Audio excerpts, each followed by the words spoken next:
Verb phrase consist करता है, किसके ऊपर कंसिस्ट करता है? Consist of a main verb. किसके ऊपर जी? कंसिस्ट ऑफ अ वर्ब, और उस वर्ब को हम मेन वर्ब भी कह सकते हैं।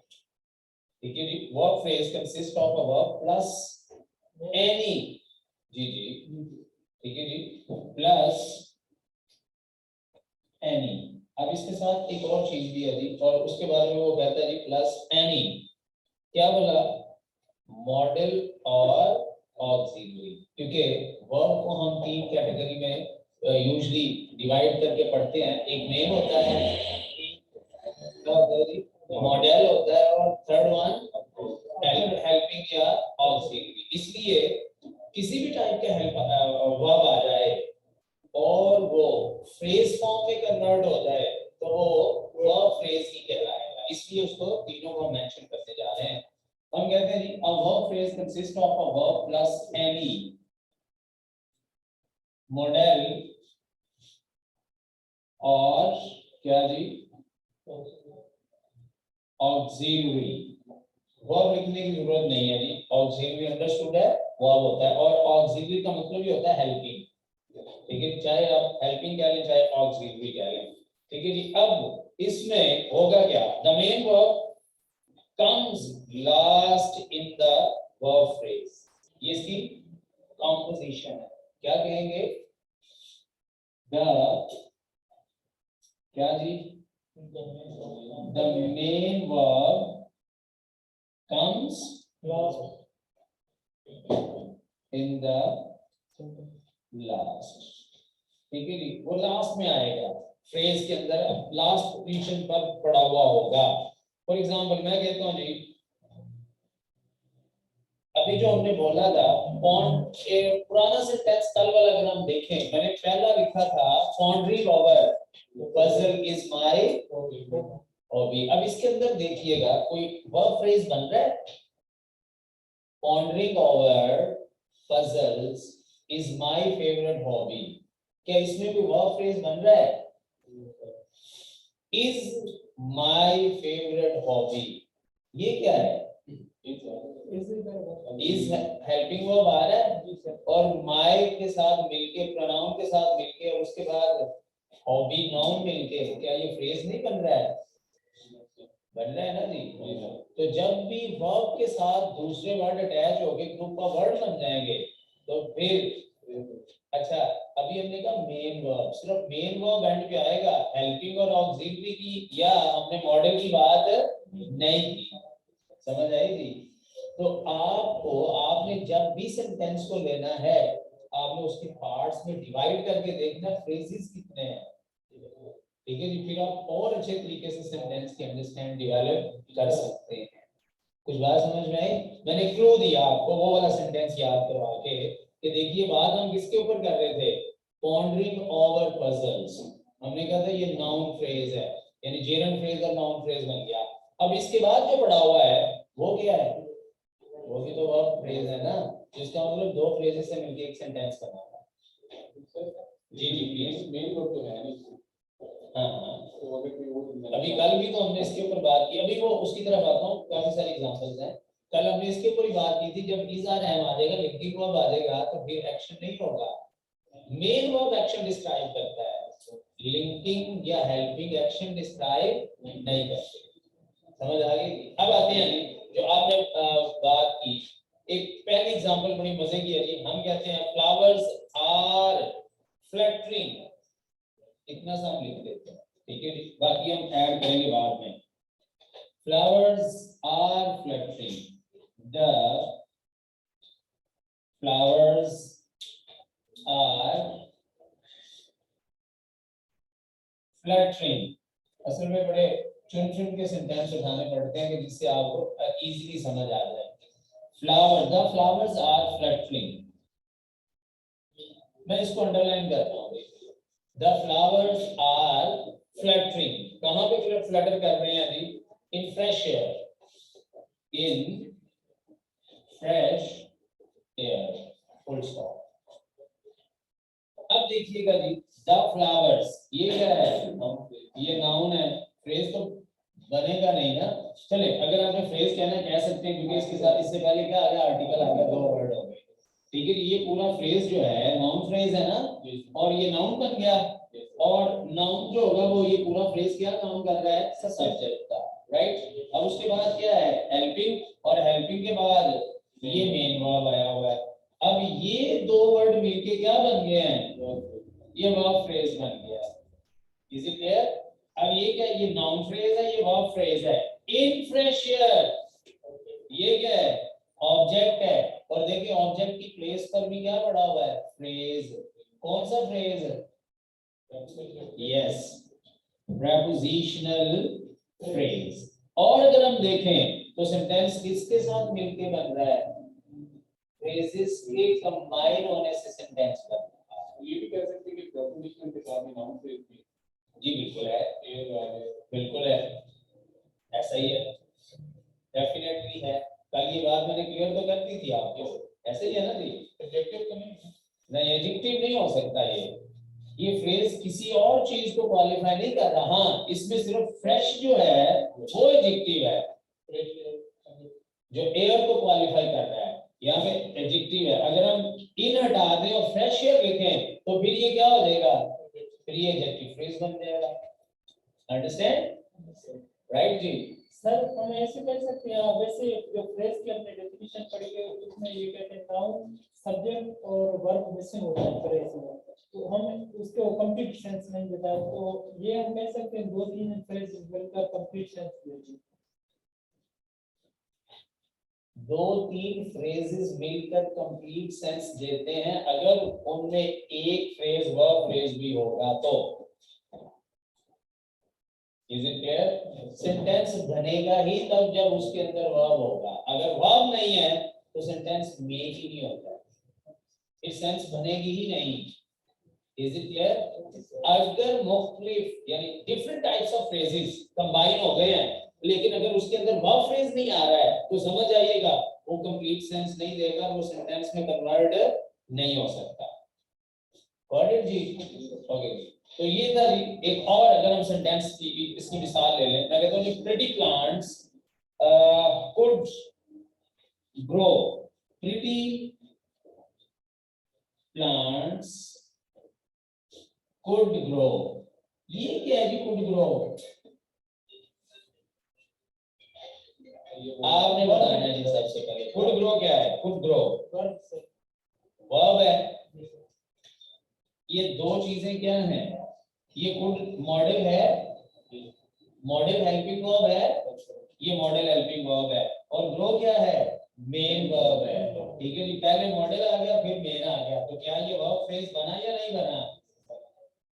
यही बताना चाह रहा था।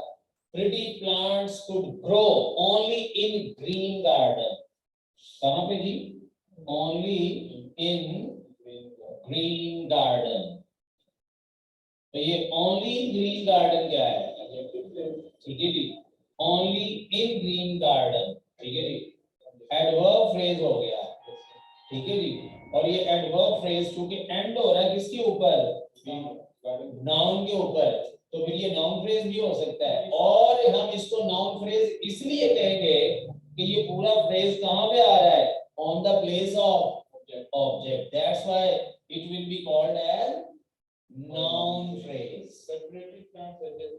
सॉरी जी, प्रिटी प्लांट्स, हाँ यस, ये एडजेक्टिव फ्रेज है। प्रिटी प्लांट्स अगर हम इनको अलग कर देंगे तो क्या हो जाएगा, एडजेक्टिव फ्रेज हो जाएगा। लेकिन यहाँ पे एडजेक्टिव फ्रेज सब्जेक्ट का काम कर रहा है। अगर हम प्रिटी हटा देते हैं और सिर्फ लिखते हैं प्लांट्स, तो फिर नाउन है और नाउन सब्जेक्ट के तौर पर आएगा।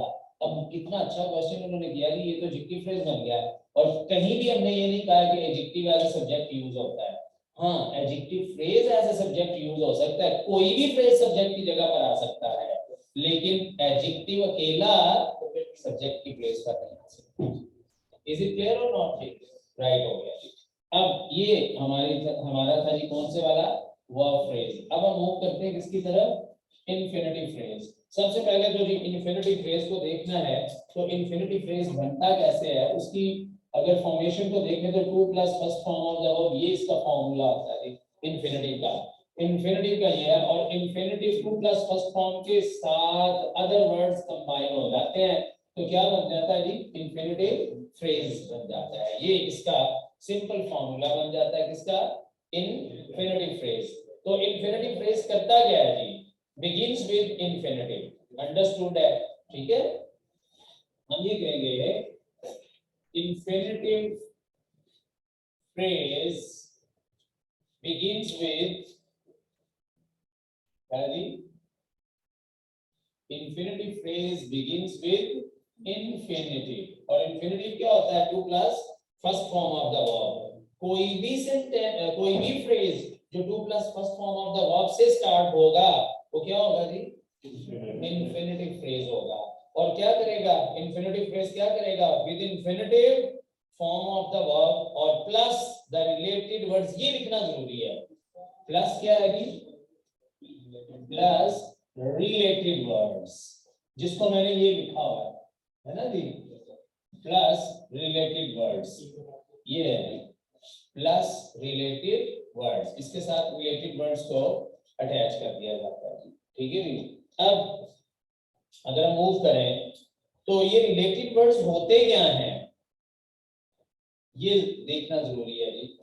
और ये रिलेटेड वर्ड्स जो हैं, अब अगर हम इस पूरे इंफिनिटिव फ्रेज को ले लें, अभी उसके ऊपर बात करते हैं कि रिलेटिव वर्ड्स के, कोई भी वर्ड रिलेटिव वर्ड हो सकता है। फॉर एग्जांपल मैं कहता हूं to work in the morning, to work in the morning, ये कौन सा फ्रेज बना, to work in the morning, infinitive phrase बन गया। टू वर्क क्या है, इंफिनिटिव, इन द मॉर्निंग, ये इन द मॉर्निंग क्या है, रिलेटेड वर्ड्स आ गए। अब रिलेटेड वर्ड्स दो में नजर आ रहे हैं, एक प्रेपोजिशन और दूसरा नाउन है। इसका मतलब प्रेपोजिशनल फ्रेज, सारे फ्रेजेस जो होंगे वो इंफिनिटिव के रिलेटिव रिलेटेड वर्ड्स में फॉल करेंगे। इज इट क्लियर जी। अब ये है जी, अब ये वाला इंफिनिटिव काम क्या करता है, यानी फ्रेज जब बन जाता है, इंफिनिटिव फ्रेज क्रिएट हो जाता है, तो वो काम क्या करता है, दैट इज अंडरस्टूड है। क्या काम करेगा, ये कॉम्प्लीमेंट भी बन जाता है। कॉम्प्लीमेंट याद आया जी, कॉम्प्लीमेंट क्या होता है, जो ऑब्जेक्ट प्लेस पर आता है लेकिन किसी एक्शन को रिसीव नहीं करता है, उसे हम क्या कह देते हैं, उसे हम कॉम्प्लीमेंट कह देते हैं। फिर इसी तरह जी नेक्स्ट वन, और भी एक चीज बन जाता है जी, कॉम्प्लीमेंट के अलावा क्या जी, कॉम्प्लीमेंट एंड ये भी बन जाता है, क्या, मॉडिफायर। कौन वाला, इंफिनिटिव फ्रेज, दो रोल प्ले करता है जी। क्या होगा ये, कॉम्प्लीमेंट, ऑब्जेक्ट तो होता ही होता है ना, ठीक है जी, और इसके अलावा ये कॉम्प्लीमेंट भी होगा और मॉडिफायर भी होगा। ये दो इसके एक्शंस हैं जी। और it functions either as a noun और एज एन एडजेक्टिव और एन एडवर्ब। तीन काम है जी, ठीक है जी। मैं लिख रहा हूं जी, इट फंक्शंस, ये जरूरी चीजें हैं, ये जो आखिरी स्टेटमेंट है ना, ये इसका क्रक्स होता है फ्रेज का, कि सेंटेंस के अंदर वो रोल कौन कौन सा प्ले करेगा, ठीक है जी। इट फंक्शंस एज, कितने बोल रहे हैं जी मैंने, it functions as number one, बोल गए 2 सेकंड में, yes, noun, adjective and adverb, ये तीन रोल प्ले करता है जी। कौन, adverb phrase, sorry adverb phrase नहीं, इन्फिनिटिव फ्रेज, ठीक हो गया जी, बात समझ में आ गई। फॉर एग्जांपल मैं कहता हूं जी, he liked to read books, he liked to read books। अब जरा तवज्जो से सेंटेंस को देखिएगा, he liked, सब्जेक्ट है जी, वर्ब है, अब वर्ब के बाद ये क्या आ रहा है, टू रीड बुक्स। अब मुझे बताएं यहाँ पे ये क्या काम कर रहा है, इंफिनिटिव फ्रेज तो बन गया, हमें पता चल गया टू रीड आ गया है, सर बुक तो नाउन है ना। अब यहाँ पर ये आ गया, ये वर्ब के बाद किसकी प्लेस है? ऑब्जेक्टिव प्लस ऑब्जेक्ट प्लेस पर। तो ये ऑब्जेक्ट का रोल प्ले कर रहा है। अब मजे की बात ये है तो यहाँ पर ऑब्जेक्ट पूरा फ्रेज यही है ना, लेकिन ये रिफर किसको कर रहा है? वर्ब को, राइट? और जो चीज वर्ब को एक्सप्लेन करती है वो क्या होगा? एडवर्ब। तो इस सेंटेंस में ऑब्जेक्ट बनकर ये क्या हो गया? एडवर्ब बन गया। इज इट क्लियर और नॉट? समझ आ गई? ये वन पेपर वाले जो है ना, ये एम मार्केट में लोग बच्चों को बताते रहते हैं, ये जब तक उनको समझ नहीं आनी, उन्होंने क्या किया होता है? Identification of parts of speech. तो इसको किसने आइडेंटिफाई करना है? जिसको ये चीजें आती होंगी फ्रेजेस की, फिर उसे पता होगा ये किस प्लेस पर पड़ा हुआ। कल भी मैंने आपको एक बात बताई थी कि ग्रामर को, इंग्लिश ग्रामर को आपने फिक्स नहीं करना है। हमेशा सेंटेंस में आने वाले वर्ड्स के कॉन्टेक्स्ट में उसको हम बताते हैं कि ये क्या है, यहाँ पे क्या काम कर रहा है हर वर्ड। इज इट क्लियर जी? ओके जी। फिर जी नेक्स्ट वन, एक और एग्जांपल ले लेते हैं जी। हम कहते हैं to earn money is to earn money. अब देखिए ये फ्रेज बन गया जी, कौन से वाला फ्रेज बन गया? Infinitive phrase, to earn money. और आगे हम कह देते हैं to earn money is a desire of everyone, is a desire of everyone. जी, ये तो आपका इंफिनिटिव फ्रेज हो गया। और ये इंफिनिटिव फ्रेज क्या काम कर रहा है? सब्जेक्ट का। तो इज ये वर्ब हमारा पड़ा हुआ है। और अब मुझे ये बताइएगा ये इज यहाँ पे क्या है? लिंकिंग वर्ब है, हेल्पिंग नहीं है, क्योंकि इसके बाद कोई मेन वर्ब नहीं आ रहा। और अगर ये लिंकिंग है तो फिर इसके बाद ये वाला जो फ्रेज है, आर डिजायर ऑफ एवरीवन, ये क्या है? Are desire of everyone. ये कौन सा फ्रेज है?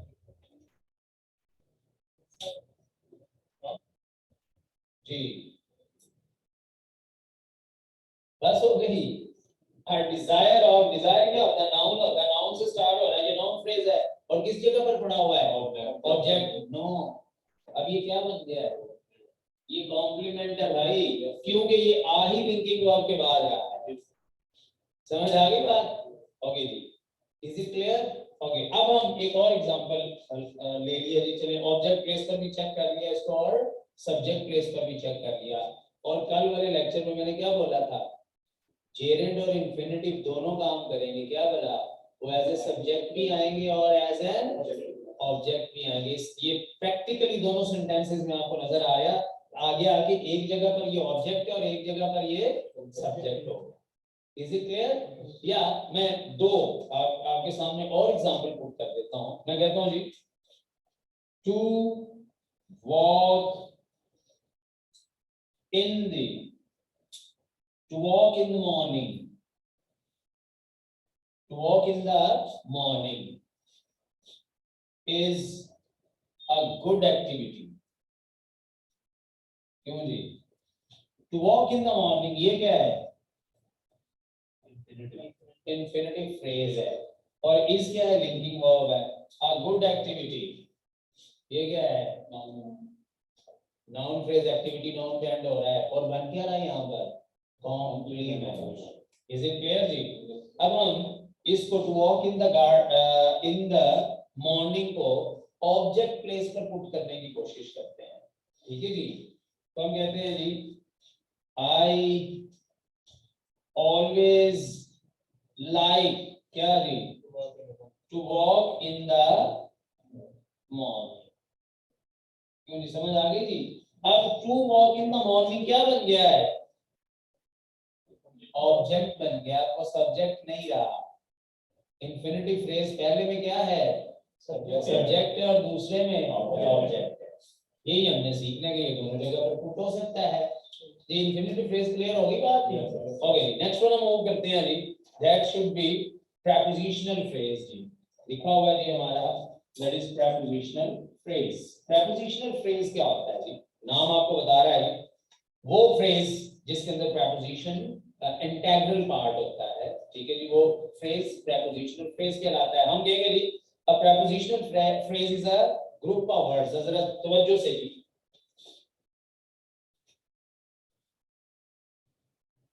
prepositional phrase is a group of words, is a group of words, किन words का group है that begins with the preposition। क्या होगा जी? that begins with a preposition। वो अल्फाज का ग्रुप जो preposition से स्टार्ट होता है उसको हम क्या कह देते हैं जी? prepositional phrase। एक चीज इसके अंदर हम ऐड करेंगे जी, begins with the preposition and includes the object, and includes the object, और जिसमें शामिल हो जाता है, शामिल होता है, क्या होता है? ऑब्जेक्ट भी, which includes the object of the preposition। इसकी जी object of the preposition। ये बड़ी कॉन्सेप्चुअल बात है, कल भी बताई थी बातों बातों में, फिर रेपिटेशन हो गई। ऑन, इन, एट, हम लोगों ने रट्टा लगाया हुआ क्या है? प्रेपोजिशन नहीं भी हो सकती, एडवर्ब भी हो सकती है, ठीक है जी। अब क्या है, इसने प्रेपोजिशन कब करना है? जब इसके बाद कोई ऑब्जेक्ट खड़ा होगा, अंडरस्टैंड? अगर ऑब्जेक्ट नहीं है ना तो ये प्रेपोजिशन भी नहीं है। ये फिक्स रूल है इंग्लिश का, ये वाहिद रूल है जो फिक्स्ड होता है। प्रेपोजिशन बनती कब है? जब उसके बाद ऑब्जेक्ट होगा। अगर ऑब्जेक्ट नहीं है तो वो प्रेपोजिशन नहीं है।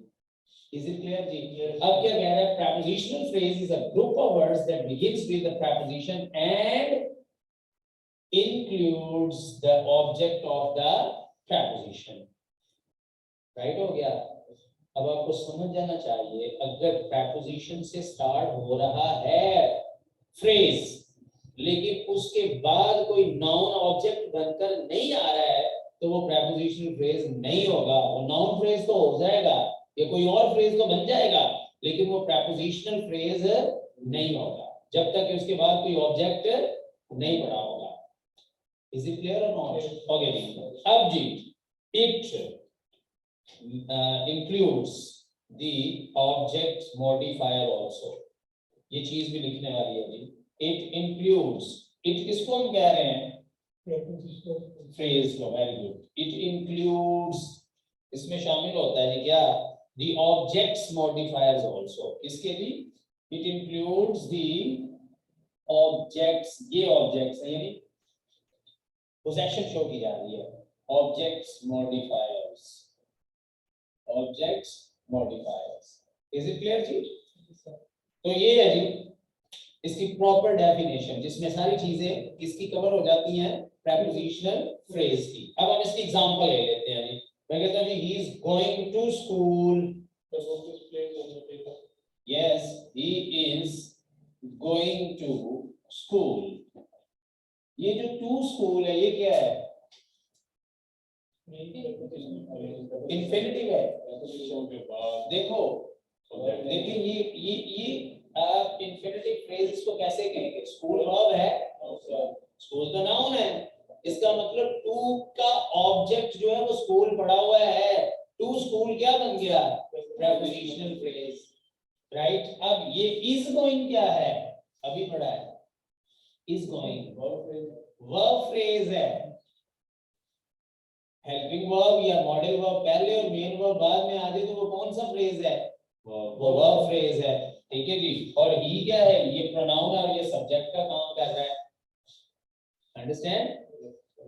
पहले हम पार्ट्स ऑफ स्पीच की जुबान में बात कर रहे थे, आज हम क्या कर रहे हैं? आज हम फ्रेजेस की जुबान में बात कर रहे हैं। और जिन लोगों को पार्ट्स ऑफ स्पीच को कन्वर्ट करना आ गया फ्रेजेस में, और फ्रेजेस से पार्ट ऑफ स्पीच लैदा करने आ गए, समझ ले उसको इंग्लिश को समझना आ गया, ठीक है जी। पहला स्टेप यही होता है, ये है। तो इट इंक्लूड्स द ऑब्जेक्ट। अच्छा जी, अब समझ में आ गई बात? अब एक और हम एग्जांपल लेते हैं जी। एग्जांपल है, he lived in a big city। Simple simple sentences है जी। he lived in a big city। देखिए जी, ये सब्जेक्ट ये वर्ब ऐसे ही है, इन अ बिग सिटी। अब देखो इन के बाद ये इसका ऑब्जेक्ट नजर आया, सिटी नाउन आ गया, इसका मतलब ये प्रीपोजिशनल फ्रेज बन गया। इज इट क्लियर और नॉट? और आ भी किसके का कर रहा है? ऑब्जेक्ट प्लेस पर आ रहा है, और ऑब्जेक्ट प्लेस पर प्रीपोजिशनल फ्रेज भी आ सकता है और नाउन फ्रेज भी आ सकता है, कोई भी फ्रेज आ सकता है। कोई भी फ्रेज अगर सब्जेक्ट बन सकता है तो कोई भी फ्रेज फिर ऑब्जेक्ट भी बन सकता है। लेकिन prepositional phrase subject भी बन सकता है। प्रीपोजिशनल फ्रेज सब्जेक्ट नहीं बन सकता, बाकी सब बन सकता बाकी सब कुछ होगा। क्यों भला? जब आप on a big city, in a big city लिखेंगे तो इन अ बिग सिटी ये कभी भी मीनिंग क्लियर नहीं करेगा, यानी एज अ होल एक सब्जेक्ट बनकर नहीं आएगा। हाँ, ऑब्जेक्ट तो हो सकता है लेकिन ये सब्जेक्ट बनकर नहीं आएगा। है। तो sentence if you start very जैसे on the eve of the first जी जी, on the eve of, The on new the line. Eve of के बाद कॉमा भी तो उन्होंने डाला हुआ ना, उसे कॉमा डाल के सेपरेट करके उसे एडवर्ब में कन्वर्ट कर देते हैं। ठीक है, जो उस फ्रेज को ही एडवर्बियल फ्रेज में कन्वर्ट कर दिया जाता है उसको कॉमा डालकर अलग कर दिया जाता है। On the eve of I was very much excited, on the eve of Eid I was pretty much excited.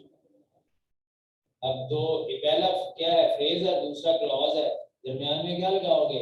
Comma लगाओगे तो सेंस बनेगी ना भाई।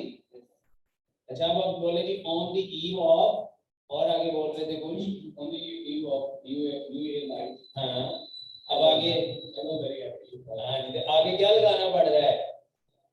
आगे क्लॉज लगाना पड़ रहा है। अंडरस्टैंड? तो इस सेंस में अब ये भी एक पंक्चुएशन का रूल ही आ गया है। अरे भाई, अगर फ्रेज, पूरे फ्रेज को आपने फिक्रे के स्टार्ट में पुट कर दिया है तो वो उसको एक नाम और भी दिया जाता है, उसे हम कहते हैं इंट्रोडक्टरी फ्रेज। और इंट्रोडक्टरी फ्रेज हमेशा वो फ्रेज जो फिक्रे के शुरू में आ जाए और वो सब्जेक्ट नहीं बन रहा है तो वो क्या है? वो इंट्रोडक्टरी फ्रेज है। और उसके बाद आपने लगा दिया है क्लॉज, उसके बाद लगा दिया क्लॉज, तो फिर दोनों के दरमियान में एक ग्रामेटिकल लिंक कायम करने के लिए आपको क्या करना पड़ेगा? कॉमा लगाना पड़ेगा। इज इट क्लियर जी? इसको हम क्या कहते हैं? To link a clause and phrase we can use comma. Is it clear और नॉट? ओके, समझ आ गई बात? ये सब नाउन, यहाँ पर ये नाउन फ्रेज है क्योंकि आई ऑब्जेक्ट प्लेस पर रहा है। हाँ, नाउन फ्रेज के साथ साथ क्या है? ये जेनर वो है, प्रीपोजिशनल फ्रेज भी है, राइट? प्रीपोजिशनल फ्रेज, और अरे भाई प्रीपोजिशन है क्या? अभी बताया मैंने। प्रीपोजिशन क्या है? जिसका ऑब्जेक्ट नाउन होता है वो प्रीपोजिशन है। Simple is that, right? तो इसका ऑब्जेक्ट क्या है? नाउन है, तो ये प्रीपोजिशनल फ्रेज भी है, लेकिन सेंटेंस में अपनी प्लेस की वजह से ये प्रीपोजिशनल फ्रेज होने के बावजूद क्या बन गया है? नाउन फ्रेज में भी कन्वर्ट हो गया। Sorry, big city. हाँ, अगर इन हटा देते हो तो फिर बिग सिटी जो है वो कन्वर्ट हो जाएगा किसमें? एडजेक्टिव फ्रेज में, क्योंकि बिग सिटी को क्वालिफाई कर दिया। अगर सर इधर से फिर क्या था? अगर बिग हटा देते हैं तो फिर वही वाला सीन है, इन आर सिटी होगा ना, तो वो प्रीपोजिशनल फ्रेज भी होगा और नाउन फ्रेज भी होगा।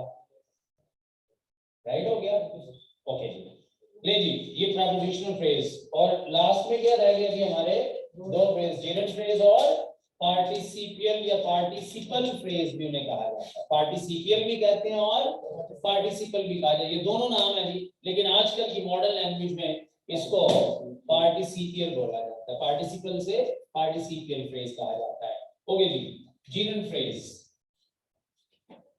यहाँ पे कर लेंगे, ठीक हो?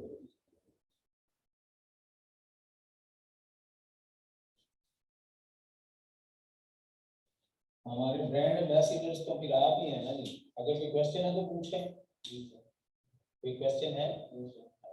ब्रांड एम्बेसडर तो आप है ना, मशहूरी आप नहीं करती है।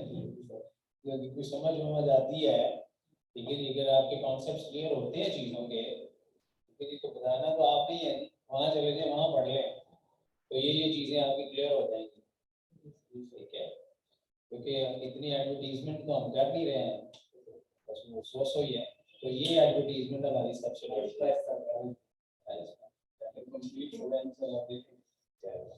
थैंक यू जी।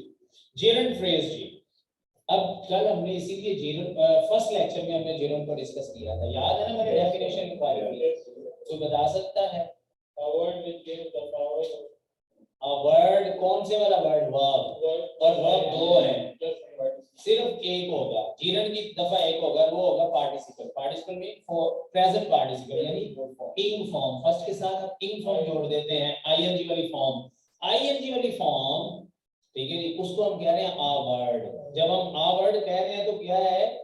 इंग फॉर्म यानी फर्स्ट फॉर्म प्लस आईएनजी जी, gains the power of noun and acts like subject or object is called gerund, उसको हम gerund कहेंगे।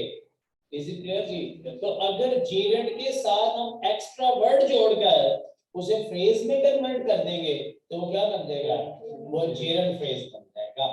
फॉर एग्जांपल, चलिए सबसे पहले देखते हैं जी, a gerund phrase consists of a gerund, ठीक है जी। हाँ, इसके दो प्रोनाउंसिएशन है, जेरंड भी कहते हैं और जेरंड भी कहते हैं, ठीक है जी। आ जेरंड फ्रेज किसके ऊपर कंसिस्ट करता है जी? Consist of a gerund. अब जिस तरह consist of infinitive consist of, यानी infinitive phrase consist of infinitive, तो इसी तरह gerund phrase consist of gerund, और साथ क्या अटैच होगा?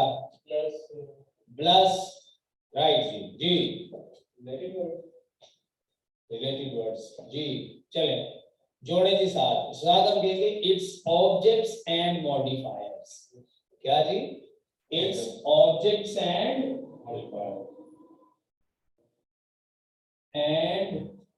मॉडिफायर्स। अब मुझे बताइएगा, ये फुल स्टॉप मैंने डाल दिया, क्या ये फिक्रा आपकी समझ में आया? क्या ये आपको कॉमा समझ में आ रहा है? क्यों आया है या गलत है कॉमा पड़ा हुआ है? कॉमा से सेपरेट करना, किसको किससे?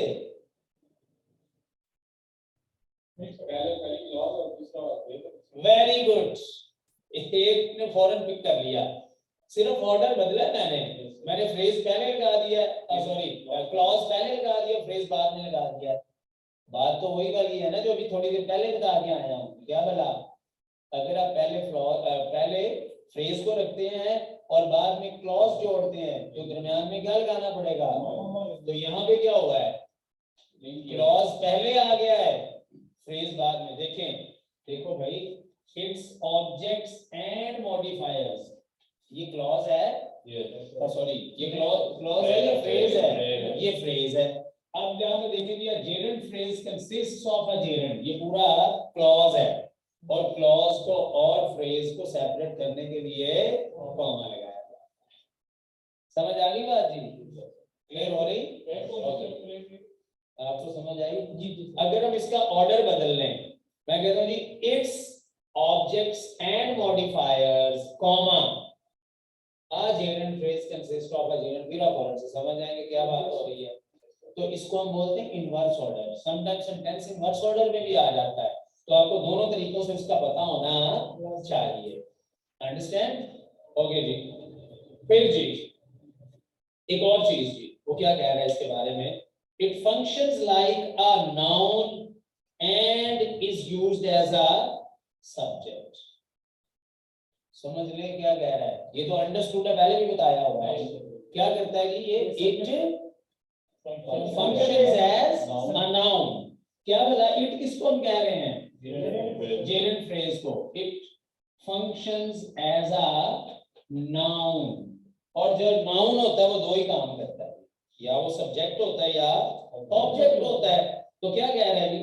Noun and is used as a subject और एन ऑब्जेक्ट इन और a complement as well.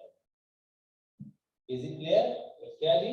It function as a noun, क्या बोलेंगे आगे? And is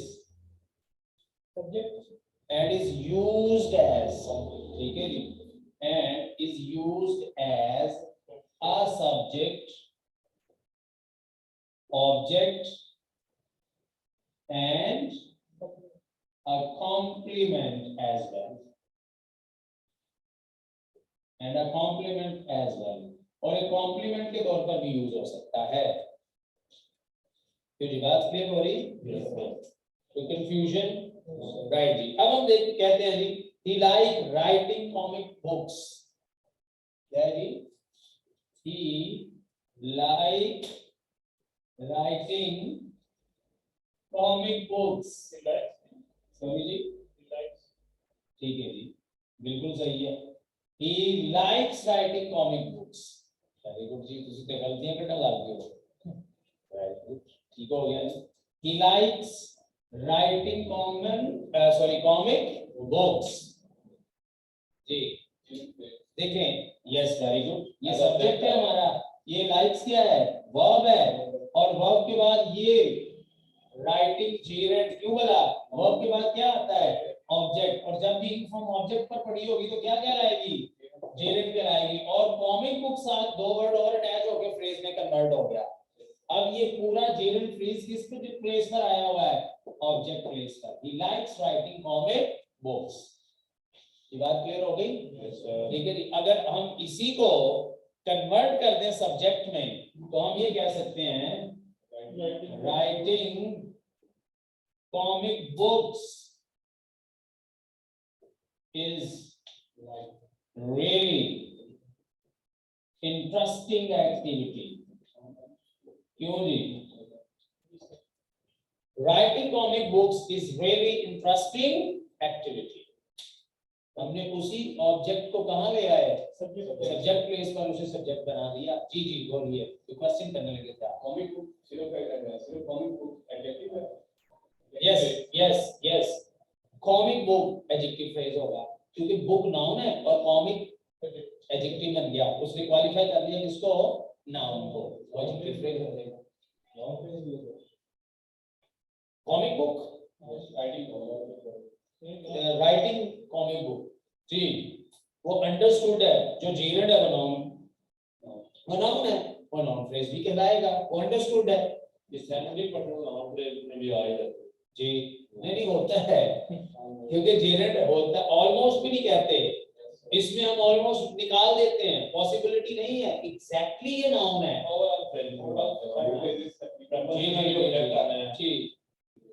देखिए जी, फिक्रे ने बनना है सब्जेक्ट और ऑब्जेक्ट से, और सब्जेक्ट और ऑब्जेक्ट पर आनी दो चीजें, या नाउन है या प्रोनाउन है, तो फिर नाउन फ्रेज ही होगा, हर जगह पर घूम रहा होगा। Is it clear? इसलिए उसकी पोजीशन बहुत ज्यादा इस्तेमाल में आएगा। बात समझ में आ गई जी? ओके जी, तो ये जेरेंट फ्रेज की समझ आ गई? क्लियर होगी जेरेंट फ्रेज? ओके जी, नेक्स्ट वन जी, पार्टिसिपियल फ्रेज या पार्टिसिपल फ्रेज। हम इसको अरेंज करके यहाँ पे पार्टिसिपल फ्रेज कर लेते हैं, ठीक है?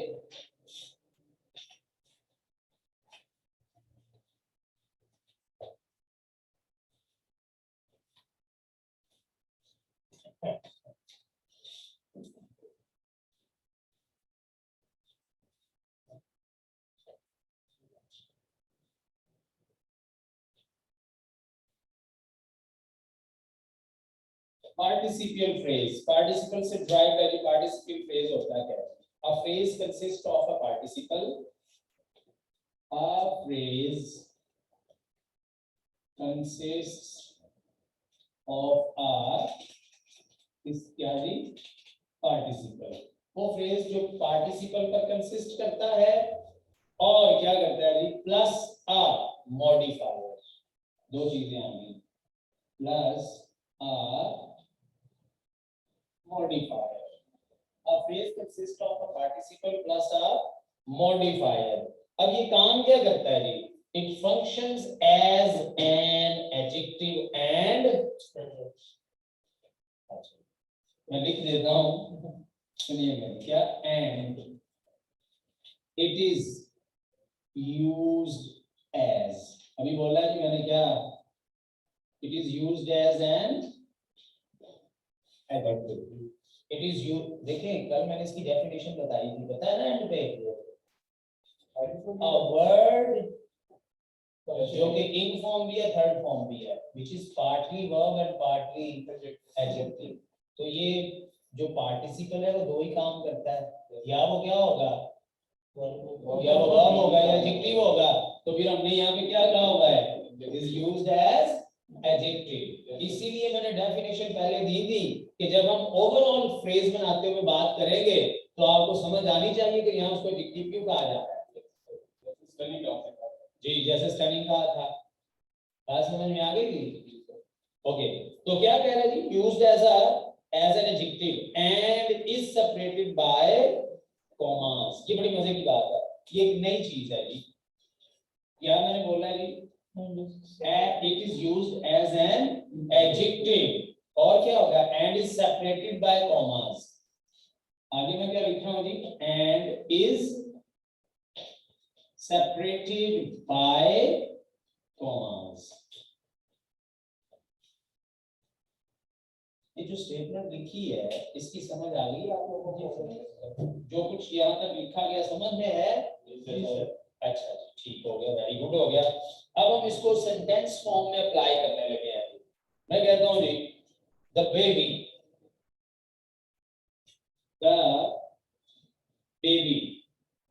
ये क्या है?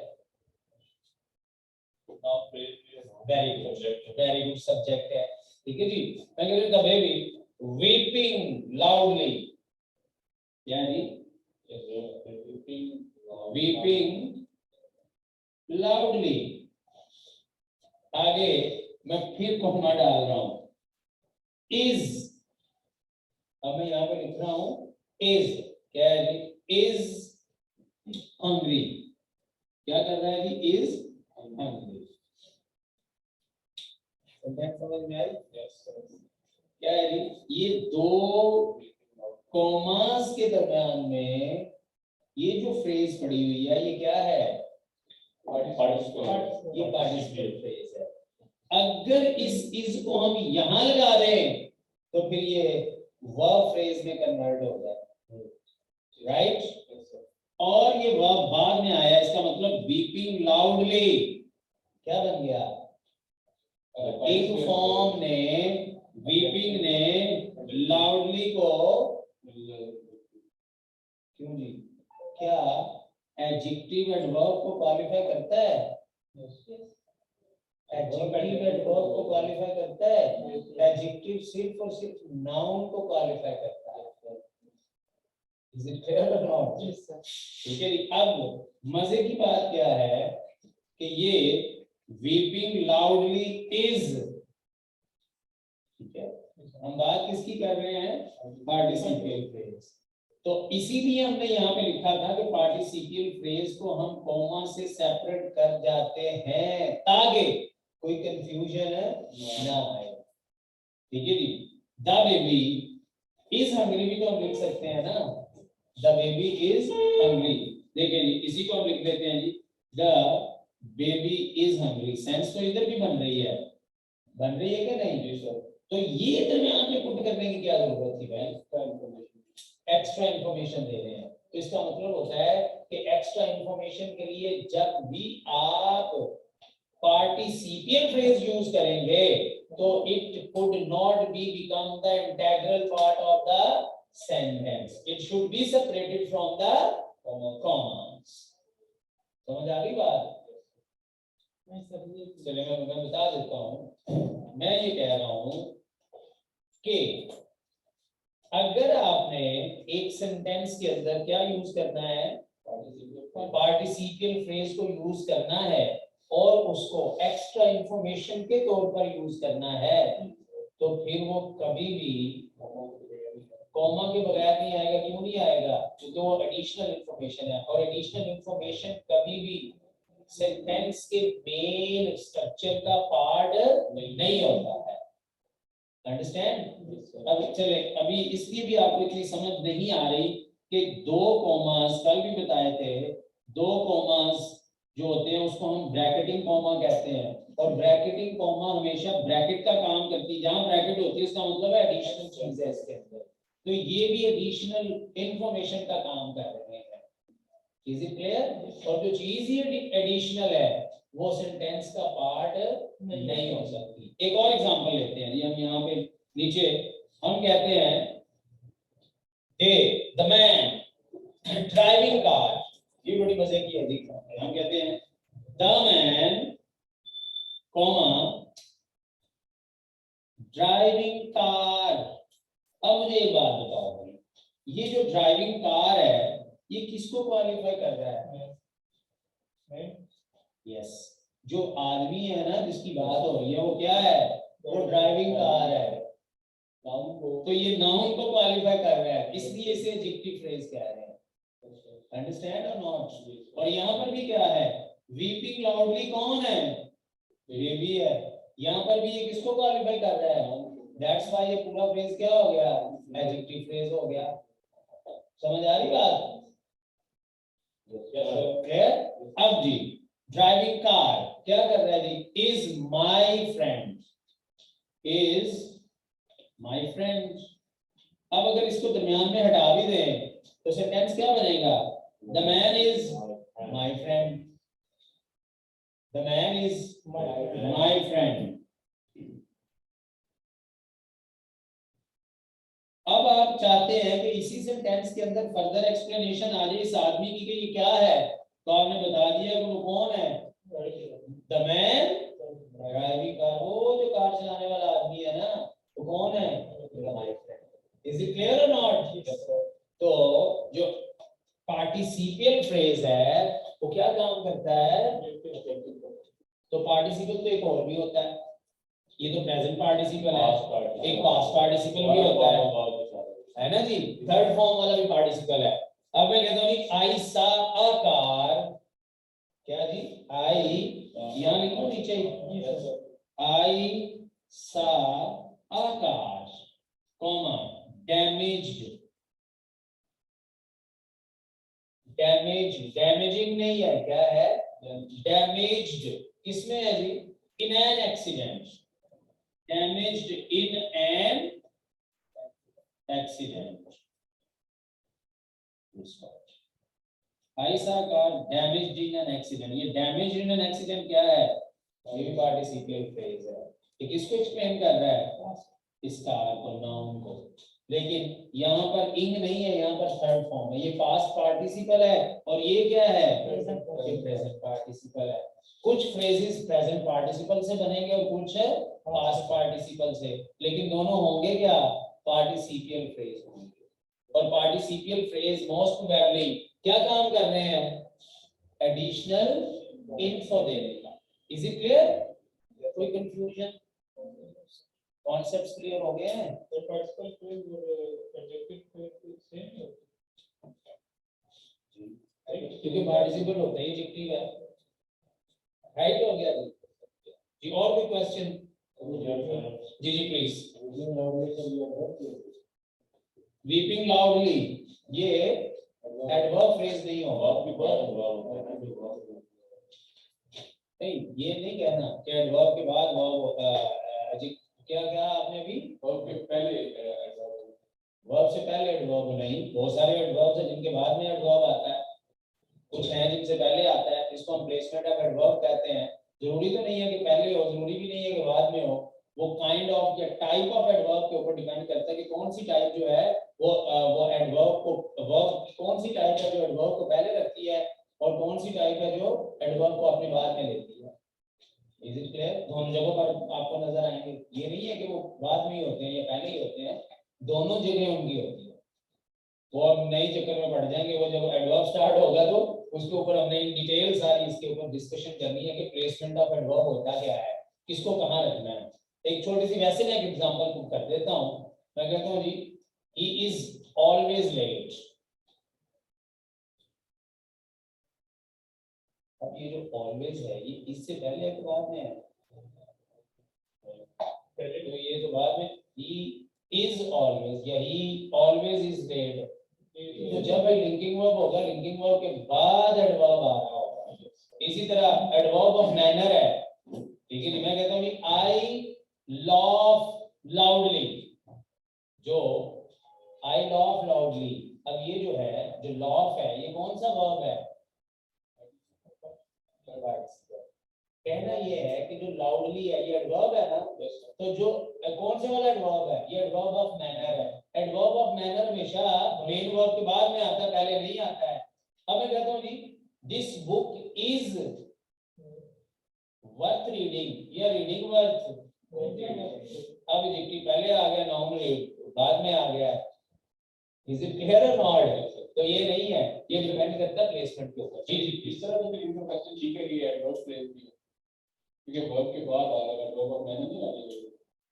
अब मुझे ये बताओ, ये लाउडली एडवर्ब ऑफ मैनर तो है, अब ये जो आप कह रहे हैं वीपिंग, मेन वर्ब नहीं है, ये मेन वर्ब नहीं है, लेकिन वर्ब तो ये एडजेक्टिव है भाई, वर्ब तो है ही नहीं, ये तो यहाँ एडजेक्टिव पड़ा हुआ है। और भाई वर्ब तो ये होता है तब होता है जब इस चीज से पहले होता है, तब से आपको यही तो समझाया मैंने। उसी वक्त भी मैंने दो फिक्रे बोले थे, दो वर्ड्स बोले थे भाई, एडजेक्टिव वो एडवर्ब को क्वालिफाई नहीं करता, एडवर्ब एडजेक्टिव को क्वालिफाई करता है। अंडरस्टैंड और नॉट? अब क्लियर होगी बात?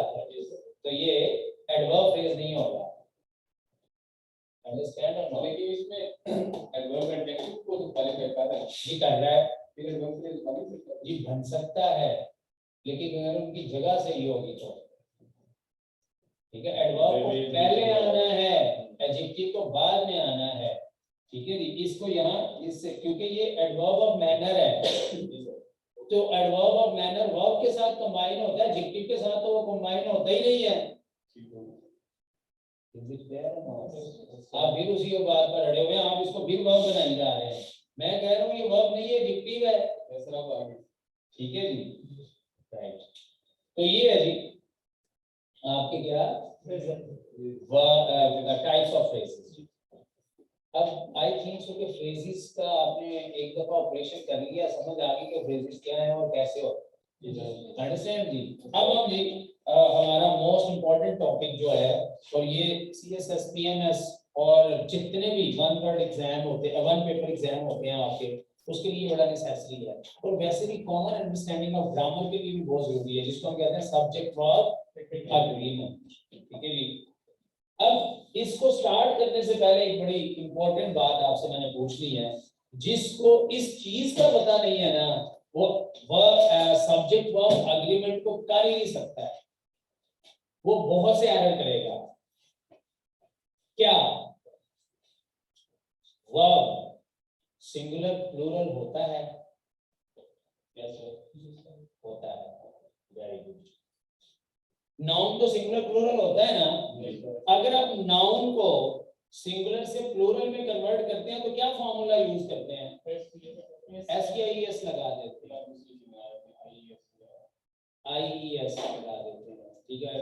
कुछ वर्ड्स हैं जो वाई पे एंड होते हैं और वाई को हम IES में बदल देते हैं, फ्लाइज फॉर एग्जांपल, बिल्कुल ठीक होगा। अब मुझे बताइएगा, मैं आपके सामने एक वर्ब बोलने लगा हूं, मैं कहता हूं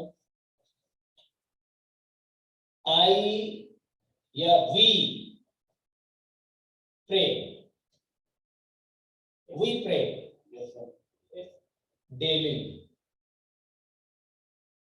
अब इसमें वर्ब प्रे है,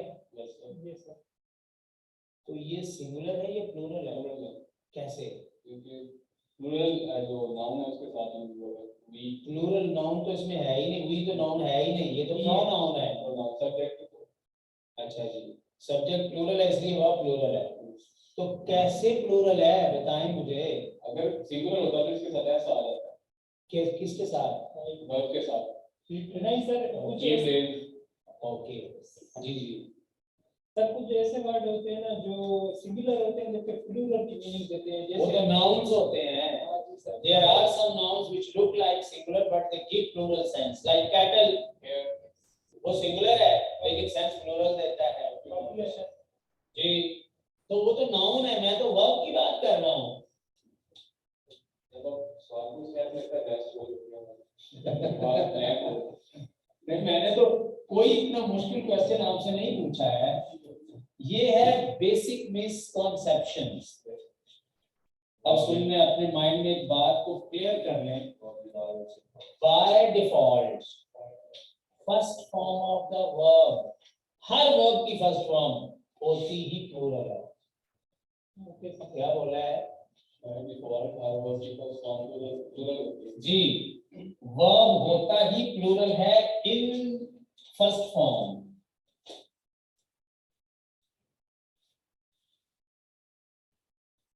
क्यों जी? ये सर ये सर अब यहाँ पर रूल इनवर्स हो जाता है जी। क्या हो जाता है? रूल इनवर्स हो जाता है। सर ये दूसरे लेक्चर में हम आ जाए। जी ये दूसरा लेक्चर स्टार्ट हो गया, सब्जेक्ट वर्ब एग्रीमेंट शुरू हो गया। गॉट इट जी? कल आपको हैंडआउट्स मिल जाएंगे। जो बच्चे क्लास में परमानेंट हो गए हैं उनको हैंडआउट्स और वो एक्टिविटीज मिलना शुरू हो गए। ये 2-3 डेमो की इसलिए कुछ आपको मिल नहीं रहा। ठीक है जी, तो कल से ये आपका वो मटेरियल भी आपको इशू हो जाएगा। क्लास यही टाइम होगी क्लास की यही टाइम। ठीक है जी। अब जी जरा देखिएगा, हमने मैंने कहा वर्ड है बुक। बुक नाउन है या वर्ब है? नाउन है। Very good. अब ये सिंगुलर है या प्लूरल है? हम चाहते हैं कि इसको प्लूरल में कन्वर्ट कर दें, तो क्या होगा? क्या ऐड किया हमने? तो नाउन में ये फॉर्मूला होता है कि अगर हमने नाउन को सिंगुलर से प्लूरल में कन्वर्ट करना है तो हम एस या ईएस अटैच कर देते हैं। किसके साथ? नाउन के साथ। तो वो सिंगुलर से प्लूरल में कन्वर्ट हो जाता है। ये चला रहे हैं, ये चला रहे हैं। कल आपके आने से पहले स्प्रे हो जाएगा, थोड़ा तेज कर दीजिए।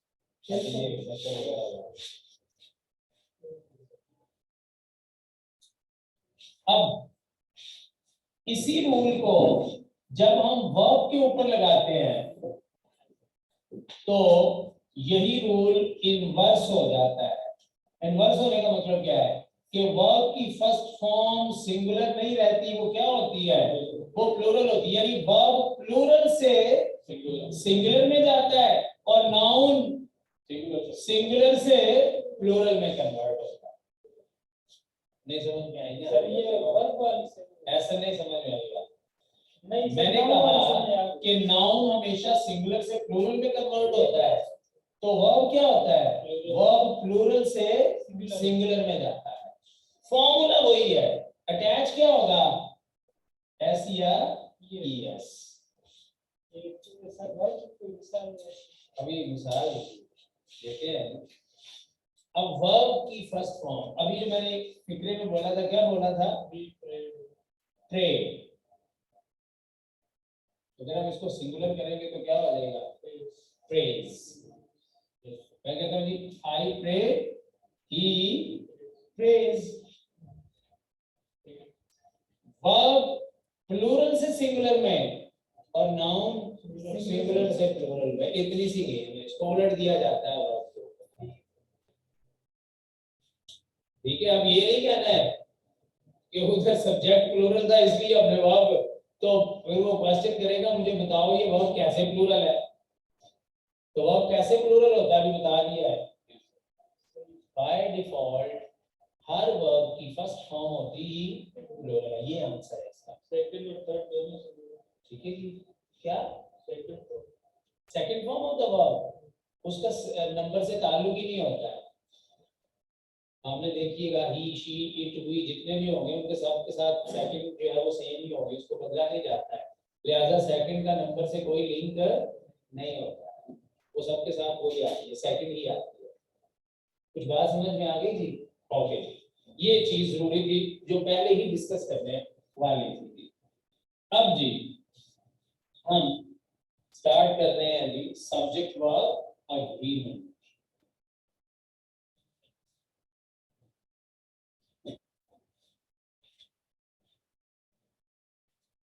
सर एक क्वेश्चन है सर इसी है। जी जी प्लीज। सर कुछ हम भूल जाते हैं, किसी से ईएस लगाना होता है, किसी से आईईएस, इसमें कंफ्यूजन होती है। ऐसे कोई सिंपल ट्रिक बताया यार। बड़ा सिंपल ट्रिक क्या अभी बता देता हूँ। तो रिक्वेस्ट कर दिया, मैं भी बता देता हूँ। सुने, सिंपल ट्रिक क्या है?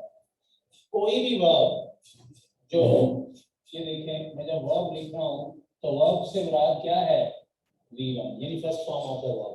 कोई भी वर्ब की फर्स्ट फॉर्म जो क्या होती है?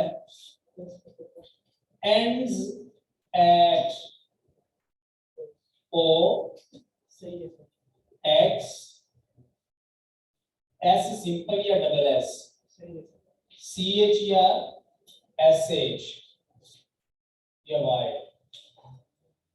ठीक है जी, ये वर्ड्स पर एंड होने वाला कोई भी वर्ड जो होगा उसके साथ es ही लगेगा। इसके अलावा इन लेटर्स के अलावा अगर किसी भी लेटर पर first form of the verb and होगा तो सिंपल उसके साथ s लगेगा, और अगर y पर एंड होगा तो इसके साथ es लग जाएगा।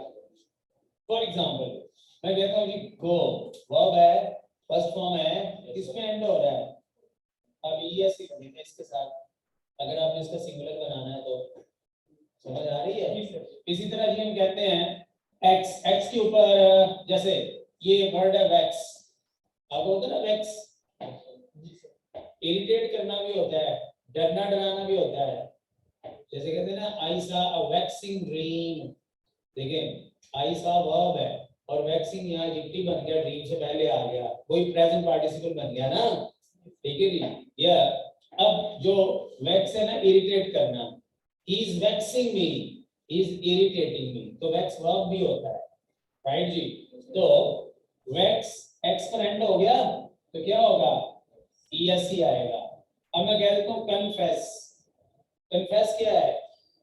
एतराफ करना, जुर्म का एतराफ करना, तो डबल एस एंड हो रहा है तो सिंगुलर बनाना है तो es आएगा, कन्फेसिस। Is it clear? इसी तरह जी सर्च क्या होगा? es, wish es।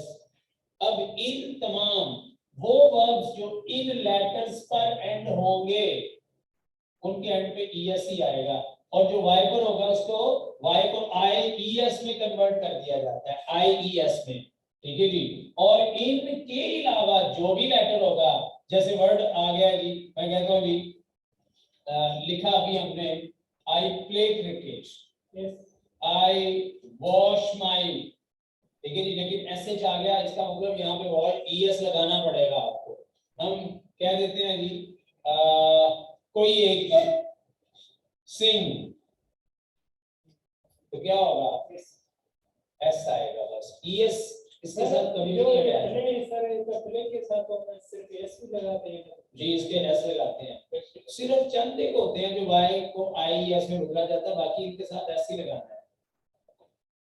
फ्लाई है, ठीक है, उसके साथ उसको वाई को आई एस में बदल दिया जाता है, सारे नहीं है सर, वो किससे पता चले तो इसको बस कोई एक्सेप्शन है जो बोल दिए मैंने। ठीक है जी, यही पूछना चाह रहे थे। जी सर, गलती है। ठीक है जी, अब क्लियर होगी बात। चलिए अब हम अग्रीमेंट की तरफ मूव करते हैं जी। बेसिकली ये जो जिसको हम सब्जेक्ट वर्ब अग्रीमेंट कह रहे हैं, ये अग्रीमेंट होता क्या है जी? ये अग्रीमेंट ये है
नेक्स्ट अब बोलते हैं अब तीन चीजें हैं जी जो मैंने लिख भी दी हैं। अब सबसे पहले ये है कि सब्जेक्ट वर्ब एग्रीमेंट होता क्या है।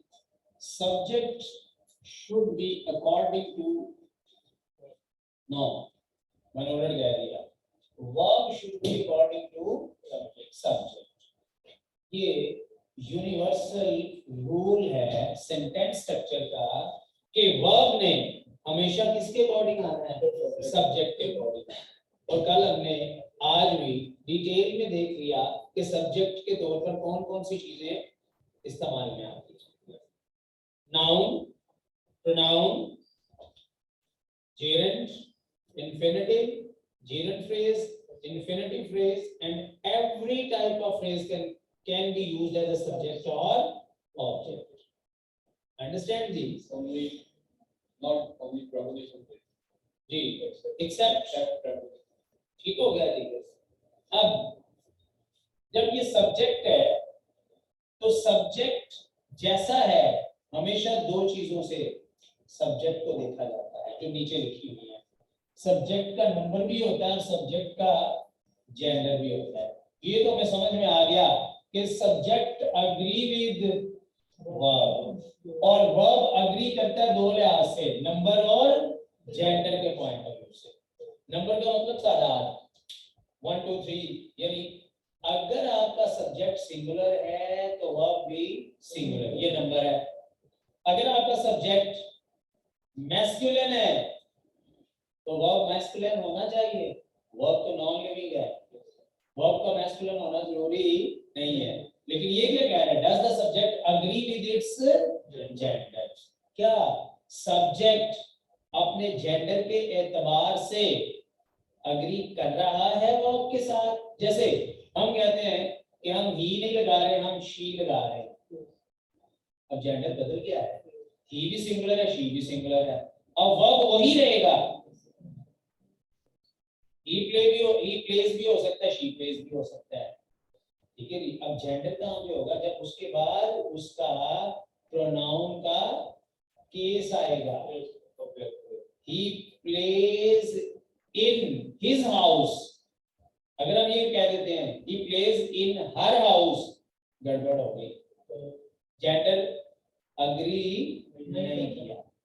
इसको हम कहते हैं जी जेंडर का अग्री करना भी जरूरी है। तो जो जब भी सब्जेक्ट वर्ब एग्रीमेंट पढ़ेंगे तो उसमें तीन ही चीजों पर ये एग्रीमेंट खड़ा है। Number 1, verb should be according to subject, और does the subject agree with its number, does the subject agree with its gender। अगर ये तीन चीजें एग्री कर गई हैं तो फिर आपका सेंटेंस रॉन्ग नहीं है। This is called subject verb. ये जो नंबर के साथ लेकिन कैसे करता है कोई मैं बताता हूं।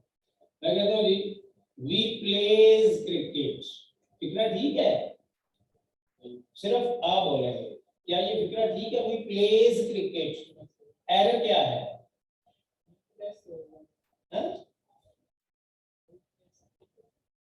वी प्ले क्रिकेट, क्यों होगा वी प्ले क्रिकेट। देखो आई वी यू दे ये प्लूरल होते हैं, राइट, और ही शी इट ये सिंगुलर होते हैं। अगर ये प्लूरल है तो वर्ब को प्लूरल होना है कि नहीं, यही तो ऊपर कह रहे हैं। अगर सब्जेक्ट प्लूरल है तो वर्ब भी प्लूरल होगा। तो क्या प्लेस प्लूरल है या सिंगुलर है, सिंगुलर है। प्लेस सिंगुलर है या प्लूरल है, सिंगुलर है। अभी मैंने इसको स्टार्ट करने से पहले क्या कहा था, ये देखो भाई प्ले फर्स्ट फॉर्म है तो फर्स्ट फॉर्म हमेशा क्या होती है, प्लूरल होती है ना। जी सर समझ गया सर। अब बताओ क्या एरर है इसमें, आप समझ गए हैं तो एरर क्या है। वी प्लेस में क्या एरर है, यस सर हाँ यस सर हटानी पड़ेगी, एस हटानी पड़ेगी। क्यों हटाएंगे हम सर वो क्योंकि वो प्लूरल है उसका कौन, कौन प्लूरल है? सुनो, हम कहते हैं ये सेंटेंस है और सब्जेक्ट वर्ब ऑब्जेक्ट के अकॉर्डिंग सेंटेंस बनता है, शर्माना नहीं है, ये सीखोगे तो आएगा। ये इतनी देर से जो दिमाग में चीजें बिठाई हुई है ना, क्लियर नहीं करते हो ना, वो क्लियर करें इधर, ठीक है जी, मैं आपको टाइम दूंगा, ठीक है, क्लियर करें। देखें, सब्जेक्ट और वर्ब है, इसमें किसके अकॉर्डिंग आना है? इसमें सब्जेक्ट इसके अकॉर्डिंग। अब देखो इस फिक्रे में वी यही है ना, जी सर सब्जेक्ट, तो ये वी प्लूरल है या सिंगुलर है? प्लूरल है। अब इसके अकॉर्डिंग वर्ब में क्या होना चाहिए? तो प्लूरल वर्ब प्ले है या प्लेज है? प्लूरल वर्ब प्ले होता है या प्लेज होता है? प्लूरल प्लेस होता है, प्लेज होता है प्लूरल। प्ले होता है। आपका यही कंफ्यूजन मैंने उत्तर भी दूर करने के लिए पहले बताया था। सुने, बुक और प्ले दोनों में क्या फर्क है? दोनों में क्या फर्क है बुक और प्ले में? सर वो बुक जो होता है वो सिंगुलर है, वो सिंगुलर है और प्ले प्लूरल है सर। क्यों? सर उधर जो अच्छा चले, ये पार्ट ऑफ स्पीच के पॉइंट ऑफ व्यू से बताएं, बुक कौन सा पार्ट ऑफ स्पीच है? बुक क्या है? नाउन है, प्रोनाउन है, वर्ब है, एडजेक्टिव है, क्या है? नाउन है सर। ओके, नाउन है। और प्ले क्या है? प्ले क्या है? नाउन है, प्रोनाउन है, क्या है? वर्ब है सर। ये वर्ब है। होगा। अब मैं ये कहता हूं कि जब हम नाउन को सिंगुलर से कन्वर्ट करते हैं किसमें, तो हम नाउन के साथ क्या लगाते हैं? तो बुक किसमें कन्वर्ट होगी? प्लूरल बनाएंगे, ऐसे लगेगा। अच्छा, अब वर्ब जो है, first form of the verb play, ये V1 जो है, अभी मैंने बताया ये सिंगुलर होता है या प्लूरल होता है? First form of the verb हमेशा क्या होता है? प्लूरल होता है। अगर ये प्लूरल है तो फिर इस प्लूरल को सिंगुलर में कन्वर्ट करना पड़ेगा ना। तो प्लूरल सिंगुलर में कन्वर्ट कैसे होगा? किसके साथ?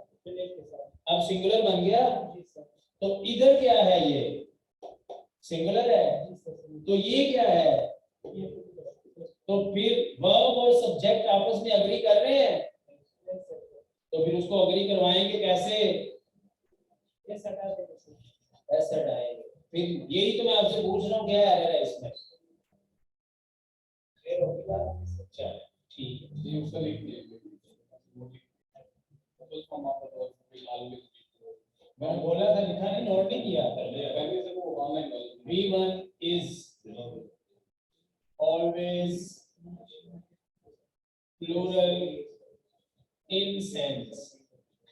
First form of the verb हमेशा होती ही सेंस में प्लूरल है। गुड हो गया। अब आपको सब्जेक्ट वर्ब एग्रीमेंट का पहला रूल समझ में आ गया थी? सब्जेक्ट वर्ब एग्रीमेंट के रूल के मुताबिक क्या होना चाहिए? वर्ब को किसके मुताबिक आना है? सब्जेक्ट के मुताबिक। अगर सब्जेक्ट सिंगुलर है तो वर्ब सिंगुलर, अगर सब्जेक्ट प्लूरल है तो वर्ब प्लूरल। अगर सब्जेक्ट शो कर रहा है मैस्कुलिनिटी को, तो उस सेंटेंस के अंदर बाकी जितने भी उससे रिलेटेड वर्ड्स आएंगे वो मैस्कुलिनिटी को शो करते होंगे। ठीक है जी, सब्जेक्ट वर्ब एग्रीमेंट का ये बेसिक रूल है। अब जी हम रूल नंबर 1 की तरफ मूव करते हैं। राइट जी, ये समझ में आ गया? अब हम रूल नंबर 1 की तरफ मूव करते हैं।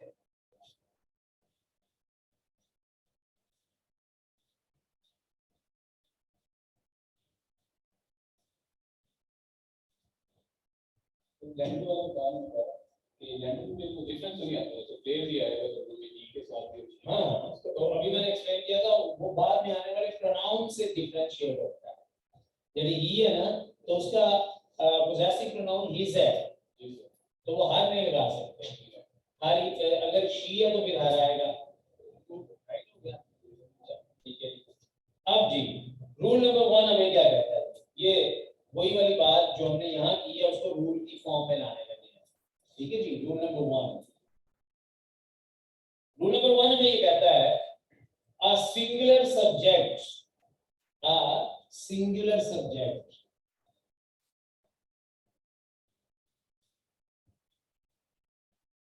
अगर हम ब्रैकेट में लिखते हैं सिंगुलर सब्जेक्ट की एग्जांपल्स दे दें, शी, अली, ठीक है जी, कॉमा शी और अली, ये दो हमने एग्जांपल पुट करते हैं, ये दोनों सिंगुलर है ना जी, राइट। सिंगुलर सब्जेक्ट क्या कर रहे हो अभी, takes a singular subject takes a singular verb, okay, takes a singular verb, और वर्ब क्या होगा, plays,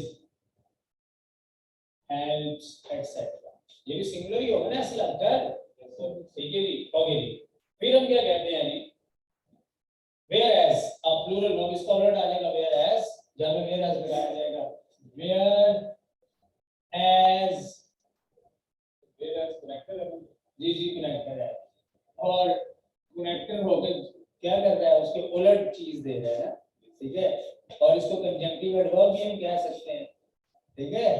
whereas प्लूरल वर्ब क्या करता है जी, takes, plural verb takes, plural subject takes plural verb, yes, understand।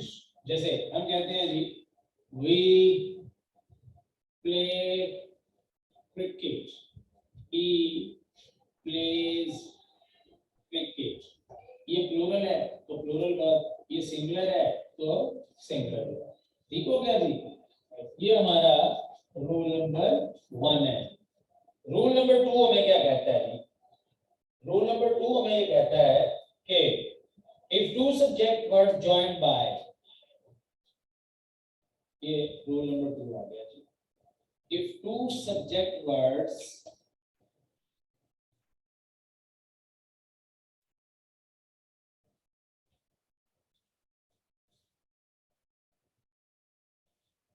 joined by as well as along with, ये simple with, या ये सारे वर्ड्स में कुछ लिखने लगा नहीं, ये आपको याद करना पड़ेंगे, फिर जी विद, टुगेदर विद, ठीक है जी, सिंपल विद भी होता है, टू गैदर विद, ये भी कनेक्टर्स हैं, कीप इन माइंड, ये भी कनेक्टर्स हैं, ठीक है जी, as well as, along with, together with, ये भी कनेक्टर्स हैं। अगर इन कनेक्टर्स के साथ क्या हो, दो सब्जेक्ट आपस में अटैच हो जाए। अब फर्क यहाँ पे क्या आ रहा है, ऊपर वाले सेंटेंस में कुछ भी नहीं पुट हुआ होगा, यानी सिंगल एक सब्जेक्ट है तो वर्ब भी सिंगुलर है, ठीक है जी। अब मैं इसके पैरेलल एक एग्जांपल अगर आपको पुट करूं, तो आमतौर पर हम पुट करते हैं, अगर दो सब्जेक्ट एंड से कनेक्ट होकर आ जाए और दोनों सिंगुलर हों, तो फिर क्या होता है, वो प्लूरल सेंस देते हैं, और अगर वो प्लूरल सेंस देंगे तो वर्ब भी प्लूरल आ जाएगा। मैं उसको लिख के साथ थोड़ा सा कंपैरेटिव स्टडी कर लेते हैं ना इसकी, जरा तवज्जो से ही। अब तो अपनी आपकी इंटेंशन जो है ना वो इधर उधर नहीं होनी चाहिए। वो कहता है जी, if two subject are connected with and,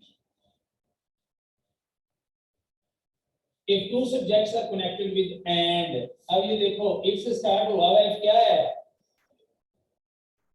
कौन सी कंजंक्शन है, सबऑर्डिनेटिंग कंजंक्शन है, सबऑर्डिनेटिंग कंजंक्शन से कितना स्टार्ट हो रहा है, तो दूसरा इंडिपेंडेंट क्लॉज जब आएगा तो कॉमा ही आएगा ना, ठीक है जी। तो if two subjects are connected with and, they will take, क्या करेंगे जी, they will, चले दो हिस्सों में डिवाइड कर देते हैं, they will give plural sense। अब मैं एक और चीज भी स्टेप बाय स्टेप आप लोगों के साथ शेयर करने जा रहा हूं ताकि आपको समझ में आ जाए क्या होगा जी। if two subjects, पहले मैंने सिर्फ सब्जेक्ट्स लिखा, अब मैं लिख रहा हूं क्या, इफ टू सिंगुलर सब्जेक्ट्स, ये रूल बेस ही करता है किसके ऊपर, अगर आपके दोनों सब्जेक्ट क्या होंगे, सिंगुलर होंगे।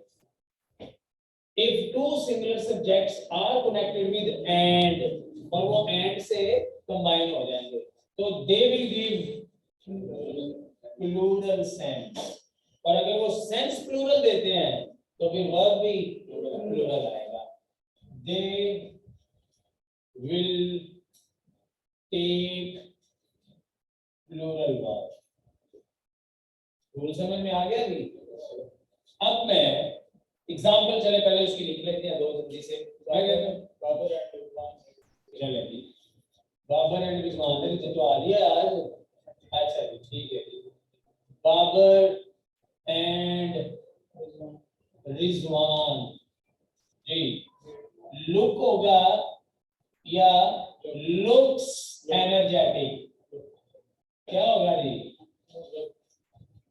Babar and Rizwan looks energetic, look energetic. क्यों बोला? ये बाबर एक अलहदा सब्जेक्ट है और सिंगुलर है, ये भी एक अलहदा सब्जेक्ट और सिंगुलर है, दोनों एंड से मिले तो प्लूरल सेंस देंगे, तो वो प्लूरल आएगा। तो वो प्लूरल क्या होगा? V1S वाला तो सिंगुलर होगा ना, समझ आ गई बात? तो ये है Babar and Rizwan look energetic, समझ आ गई? अब जी, if two subjects words are joined by as well as along with together with, और कुछ और वर्ड्स भी हैं जी, जैसे मैं कहता हूँ जी besides except of, ये याद रखने वाले हैं जी। जी बिल्कुल लगाएं। As far as जी नहीं, as far as is not cannot be used here as a connector, ठीक है जी? तो वो कहते हैं जी as well, अच्छा क्या लिखा है? besides except of, besides except और of preposition है, लेकिन यहाँ of connector बन गया, कोई चीज फिक्स नहीं है। अरे भाई हम of को हमेशा क्या समझते रहे हैं? preposition. preposition, तो preposition का ये of adverb भी होता है और of connector भी बन जाता है। Is it clear? ये आपके सामने लिखा हुआ मैंने, ठीक है? ये भी देखते हैं कैसे। फिर जी as well as along with together with besides except और of, और फिर क्या आ गया जी? not but, simple not, simple but, और इसके अलावा जी including, excluding, in addition to, including, excluding, in addition to, और फिर लिखना एक्सेप्ट। कुछ और भी होते हैं, इतने बड़े, ये याद कर लें, ठीक है जी? तो क्या हो गया जी? ये वर्ड्स जब भी आए इन वर्ड्स के साथ, उधर किसके साथ दो सब्जेक्ट जुड़े हुए हैं? उधर कनेक्टर एंड है भाई, और यहाँ कनेक्टर ये है, ये चेंज आ गया, तो फिर क्या होगा? ये लिखा हुआ है if two subject words are joined by these connectors, तो क्या होगा? The verb will be according to the first subject word. The first subject word. ठीक है जी? verb हमेशा पहले सब्जेक्ट वर्ड के अकॉर्डिंग आएगा।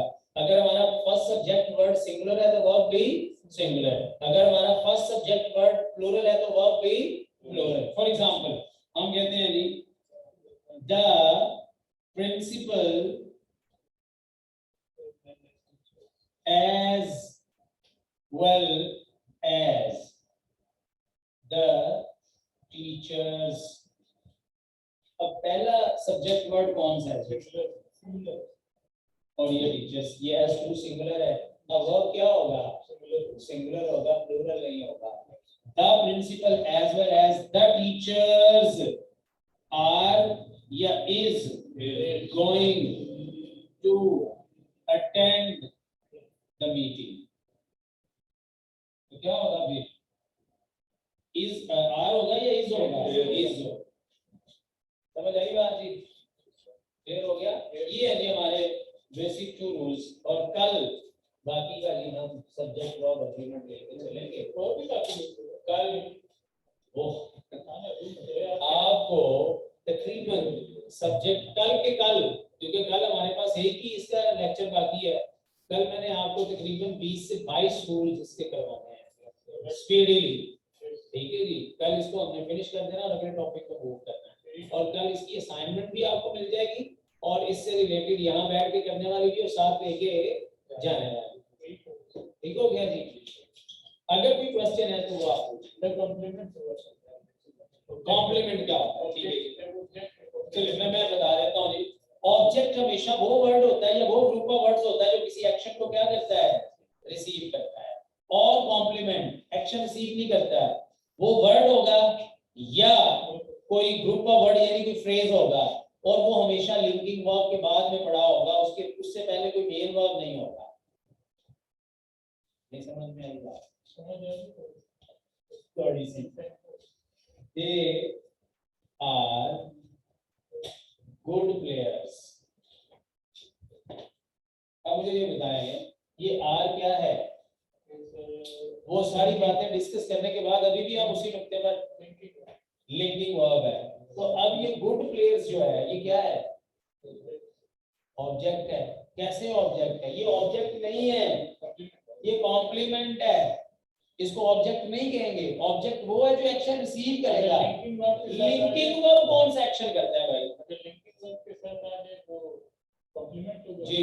अगर हेल्पिंग वर्ब के या मेन वर्ब के साथ आ जाए तो हाँ, उसके बाद कोई आया हुआ साथ आ जाए लेकिन एक्शन को रिसीव। देखो भाई मैं कहता हूं आई ईट मील, मैं एक्शन क्या कर रहा हूं? खाने का। तो खाना क्या खा रहा हूं? मील। चले उस तरह आपको आई ईट मीट, ये खाने का एक्शन किसके ऊपर कन्वर्ट हुआ? मीट। तो मीट ने इस एक्शन को रिसीव किया। तो यहां जो ग्रुप का वर्ड है, क्या इधर कोई एक्शन हो रहा है जिसको वो रिसीव कर रहा है? जो वर्ड या ग्रुप का वर्ड एक्शन रिसीव करेगा वर्ब का, वो ऑब्जेक्ट होगा।